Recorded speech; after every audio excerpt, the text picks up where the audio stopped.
Hello students, कैसे हैं आप लोग। उम्मीद करती हूँ आप सब बहुत अच्छे होंगे और अपनी पढ़ाई पे पूरा ध्यान दे रहे होंगे। बच्चों, आज हम पढ़ेंगे हिंदी व्याकरण का 20वां अध्याय, मुहावरे और लोकोक्तियां। जो सामान्य अर्थ से विपरीत किसी विशेष अर्थ का बोध कराए उसे मुहावरा कहते हैं। इनके प्रयोग से भाषा के सौंदर्य में वृद्धि होती है। मुहावरा का प्रयोग भाषा को सजीव और प्रभावमय बनाता है। यानी मुहावरों के प्रयोग से हमारी भाषा और ज्यादा अच्छी हो जाती है और ज्यादा इंटरेस्टिंग हो जाती है। ऐसा कोई भी वाक्यांश जिसमें शाब्दिक अर्थ के स्थान पर विशिष्ट अर्थ ग्रहण किया जाता है उसे मुहावरा कहते हैं। जैसे उदाहरण के तौर पे मुहावरा है 9 2 11 होना। इसका प्रयोग कैसे? चोर 9 2 11 हो गए।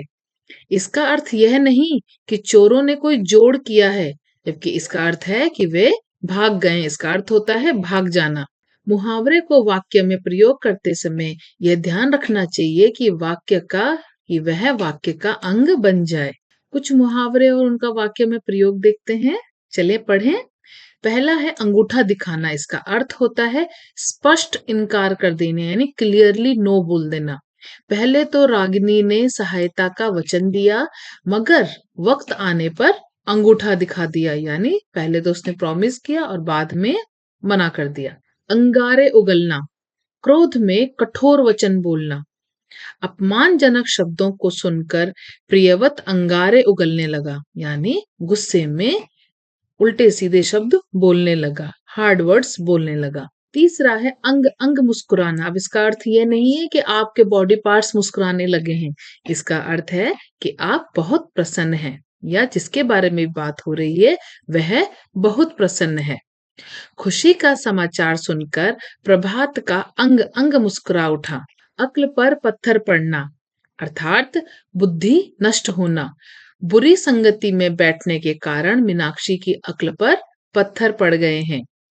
अपना उल्लू सीधा करना, अर्थात काम निकालना। मानव अमीरों से इसलिए मित्रता करता है ताकि वह अपना उल्लू सीधा कर सके। अपना सा मुंह लेकर रह जाना, चोरी करते समय अर्थात शर्मिंदा होना। चोरी करते समय रंगे हाथों पकड़ जाने पर नौकर अपना सा मुंह लेकर रह गया। अपने पैरों पर आप कुल्हाड़ी मारना, अर्थात अपना नुकसान खुद करना। तुमने नौकरी से इस्तीफा देकर अपने पैरों पर कुल्हाड़ी मार ली है। अपने मुंह मियां मिट्ठू बनना, अर्थात अपनी प्रशंसा स्वयं करना, अपनी खुद की तारीफ खुद से करना। ऋतु अपनों को दूसरों से श्रेष्ठ समझती है तथा सब सदा अपने मुंह मियां मिट्ठू बनती रहती है। आपे से बाहर होना, अर्थात क्रोध को वश में ना रख पाना, यानी बहुत ज्यादा गुस्से से बाहर हो जाना। अपने आप को कंट्रोल में जो नहीं रख पाता है तब हम कहते हैं आपे से बाहर हो जाना। श्री कृष्ण के शांति प्रस्ताव को सुनकर दुर्योधन आपे से बाहर हो गया।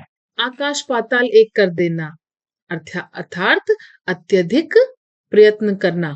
अपने भाई को ढूंढने के लिए रक्षा ने आकाश पाताल एक कर दिया। आटे दाल का भाव मालूम होना, अर्थात कठिनाइयों से वास्ता पड़ना। मुसीबत पड़ने पर सभी को आटे दाल का भाव मालूम हो जाता है। आस्तीन का सांप, यानी विश्वासघाती मित्र। चीन पहले तो दोस्ती का दम भरता रहा, लेकिन अचानक उसने भारत पर हमला करके दिखा दिया कि वह आस्तीन का सांप निकला। आंखें दिखाना, अर्थात गुस्सा करना। मैं तो सच्ची बात कर रही हूँ, तुम व्यर्थ ही मुझे आंखें दिखा रही हो। इस तरह के कुछ अन्य उदाहरण भी हैं। आप इन्हें पढ़ें, इनका अर्थ समझें और इनका वाक्य में प्रयोग करना सीखें। अब हम पढ़ेंगे लोकोक्तियां। लोकोक्ति का क्या अर्थ होता है? लोकोक्ति का अगर हम इसका विच्छेदन करें तो ये होता है लोक जमा उक्ति, यानी लोक जमा उक्ति से मिलकर बना है लोकोक्ति। वास्तव में ये वह उक्ति है जो श्रोता के हृदय पर सीधा व गहरा प्रभाव डालती है। लोकोक्तियों का अर्थ सामान्य न होकर विशिष्ट हो जाता है, यानी विशेष हो जाता है। वास्तव में ये ऐसी तीखी उक्ति होती है जो श्रोता के हृदय पर सीधे प्रभाव डालती है। लोकोक्ति और मुहावरों में अंतर होता है। क्या अंतर है, चलिए देखते हैं। लोकोक्ति अपने आप में पूरा वाक्य होता है, जबकि मुहावरा वाक्यांश होता है। लोकोक्ति के पीछे जन समाज का गहरा अनुभव होता है, जबकि मुहावरा अपने शब्दों से भिन्न एक विशेष अर्थ में प्रयुक्त होता है और होने लगता है। उदाहरण के लिए कुछ लोकोक्तियां और उनके अर्थ और उनके प्रयोग नीचे दिए जा रहे हैं। चलिए पढ़ते हैं और इन्हें समझते हैं। तो पहला है, अध जल गगरी छलकत जाए, अर्थात कम गुणों वाला व्यक्ति बहुत दिखावा करता है। दिव्या जिस प्रकार की बातें करती है मानो उसे हर विषय का पूरा ज्ञान हो, पर वास्तव में उसे आता जाता कुछ नहीं। इसीलिए कहते हैं अध जल गगरी छलकत जाए। आम के आम और गुठलियों के दाम यानी दुगना लाभ। हिंदी व्याकरण की पुस्तक पढ़कर मैंने प्रथम श्रेणी भी प्राप्त कर ली और बाद में पुस्तक को आधे दामों में बेच भी दिया। इसे कहते हैं आम के आम और गुठलियों के दाम। तीसरा है, खोदा पहाड़ और निकली चुईया। इसका अर्थ होता है बहुत प्रयत्न करने के बाद भी कोई लाभ ना होना या लाभ का कम होना। उसने अपने माल का इतना विज्ञापन किया परंतु बिक्री हुई कुल 300 रुपए की।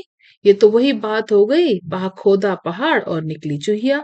इसी प्रकार के कुछ और यहाँ पे लोकोक्तियां और उनके अर्थ और उनका वाक्य में प्रयोग है। आप इन्हें पढ़ें और समझें। उम्मीद करती हूँ आपको ये पाठ अच्छे से समझ में आया होगा। आप इसका अभ्यास करें। धन्यवाद।